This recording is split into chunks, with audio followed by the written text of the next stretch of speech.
आपको क्या नहीं करना था, आपको क्या नहीं कहना था, ये कब एहसास होता है जब हम वो कर चुके होते हैं या फिर कह चुके होते हैं। उससे पहले तो नहीं होता और अक्सर गुस्से में हम अपना ही नुकसान कर जाते हैं, अपना ही अहित कर जाते हैं और जब गुस्से की अग्नि शांत हो जाती है तब एहसास होता है कि कितना बड़ा नुकसान कर बैठे हैं।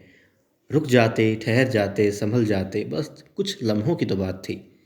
नमस्कार, पुण्यश्लोक लेवल शो में इस वक्त हम यही देख रहे हैं कि युवराज खंडेराव की क्रोध की अग्नि शांत हो चुकी है और अब वो देख रहे हैं कि देवी अहिल्या ही उनकी इकलौती पत्नी होनी चाहिए, दूसरी शादी उनको नहीं करनी चाहिए। क्यों? क्योंकि देखिए, देवी अहिल्या से वो कहते भी हैं कि जब बाबा साहेब बनोगे तब पता चलेगा कि आखिर संतान क्या होती है और पिता का फर्ज क्या होता है।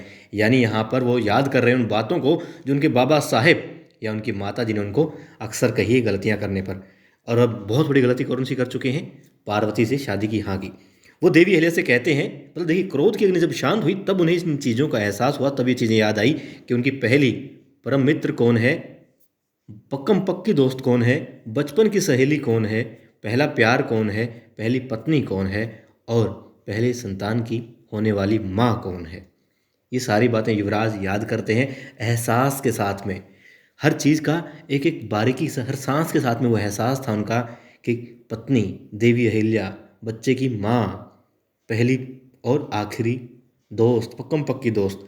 तो यहाँ पर अब युवराज भूल चुके हैं कि उन्होंने दूसरी शादी के लिए हाँ कर दी थी, कोई महिला उनका इंतज़ार कर रही है, शादी की परंपराओं के बीच में किसी को छोड़ कर के आए हैं, सब भुला बैठे हैं। हालांकि देवी अहिल्या उनको याद करवाती है, वो कहते हैं हम तो भूल ही चुके थे, इस एहसास ने हमें सब कुछ भुला दिया।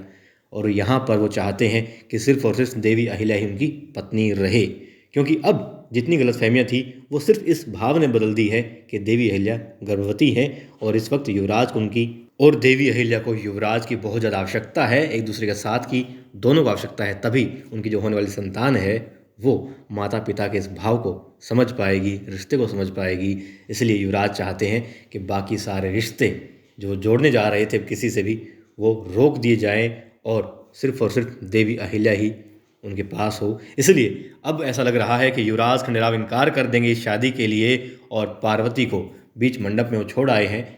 पहले भी तय नहीं था कि शादी करें या ना करें, असमंजस में थे, मगर माँ ने कहा है इसलिए करनी पड़ रही थी। मगर अब क्योंकि पिता बनने जा रहे हैं, एक माँ की स्थिति को समझते हैं, इसलिए वो पार्वती से शादी के लिए इनकार कर देंगे।